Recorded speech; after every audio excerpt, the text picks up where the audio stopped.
کیا یہ حقوق العباد میں نہیں آتا ہے کیوں میں سمجھتا ہوں کہ میں جنت کا وارث بنوں گا، میرا ہمسایہ بے نماز ہے، حضور نے فرمایا قیامت کے دن ہمسایہ شکایت کرے گا اللہ اس نے مجھ پر ظلم کیا، اللہ فرمائے گا کیا ظلم کیا، کہے گا میں نہ اس کی عزت خراب کی نہ مال لوٹا، کہے گا اس نے یہ نیک تھا مجھے نیکی کے لیے نہیں کہا، کیا مجھے نہیں پتا میرے اوپر ہمسایہ کا، میرے گھر میں روز 4 کلو گوشت پکتا ہے، پتہ کرنا چاہیے ہمسایہ کے گھر میں دال بھی پکتی ہے کہ نہیں پکتی ہے۔ حقوق العباد کا اتنا یہ وسیع ہے۔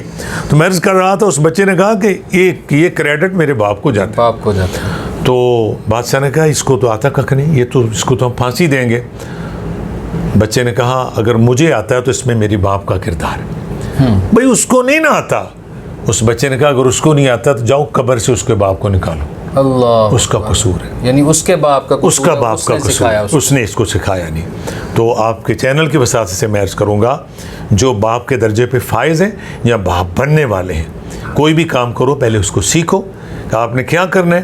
ہم نے Gujarat D P O D C O کے ساتھ جب ہماری میٹنگ تھی میں نے اس کو عرض کیا کم از کم اپنے ڈسٹرکٹ میں ہم یہ چیز نافذ کریں، کسی یونین کونسل میں اس وقت تک نکاح رجسٹر نہ ہو جب تک ایک سرٹیفکیٹ نہ جاری کریں کہ اس کو اویئرنیس نہ دیں کہ آنے والی اس بیٹی کے کیا حقوق ہیں جو تیری بیوی بن کے آ رہی ہے، جو تیری بیوی ہے پر کسی کی بیٹی اور کسی کی بہن بھی ہے، کسی کی وہ عزت آبرو بھی ہے، تیرے گھر کی غیرت بن کے آ رہی ہے، تم نے اس کے ساتھ کیسے رہنا ہے، اور دیگر جو حقوق ہیں اس کا ادائیگی تب ہوگی جب اس کا ہمیں پتہ ہوگا۔ اللہ تبارک و تعالیٰ کی بارگاہ میں دعا ہے کہ اللہ ہمیں پہلے تو ہم جو آپ جیسے نوجوان جو ہمارا فخر ہے، جن کو اللہ نے نالج دیا، اللہ نے جن کو وسائل دیے، اس شعور کو اجاگر کریں تاکہ ہمیں پہلے تو پتہ ہو، بالکل پھر جب پتہ ہو تو پھر عمل کی بھی۔ بہت اچھی کاوش آپ کی ہے جو آپ نے کہا کہ میٹنگ میں ہم نے یہ بات ان سے بولی کہ نکاح رجسٹر سے پہلے جو ایک سرٹیفکیٹ دیا جائے۔ بڑی خوشی ہوئی مجھے یہ بات سن کے۔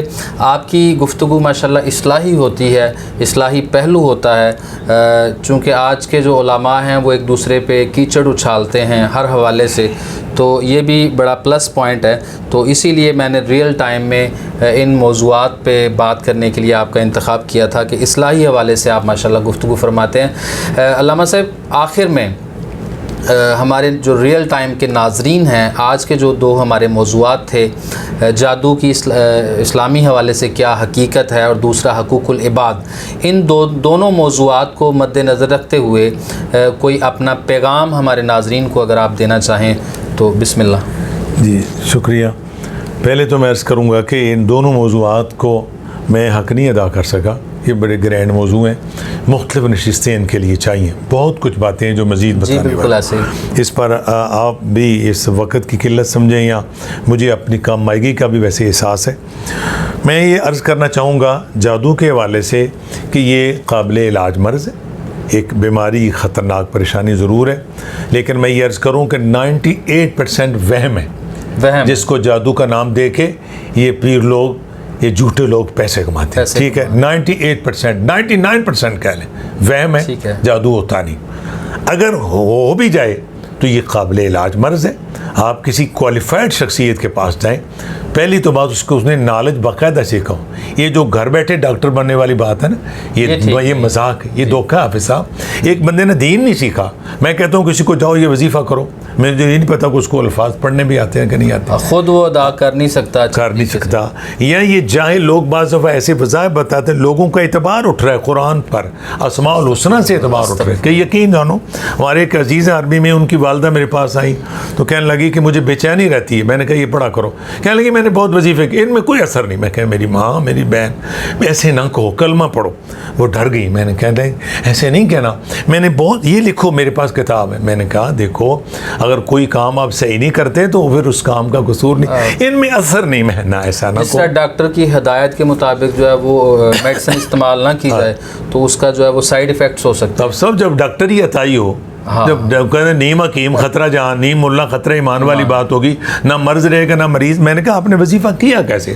جی میں اس کو رات کو اٹھ کے 70,000 مرتبہ پڑھتی تھی، شام کو بیٹھنا عشاء، سردیوں کی لمبی راتیں۔ میں تم نے تو پاگل ہو جانا چاہیے تھا، یہ تو بات ہے۔ میں نے اس کو کہا میری بہن دیکھو یہ بجلی ہے، یہ دو وائر ہے، تارے ہیں، ان میں کرنٹ آ رہا ہے، اگر بلب جل جائے تو روشنی ہوگی۔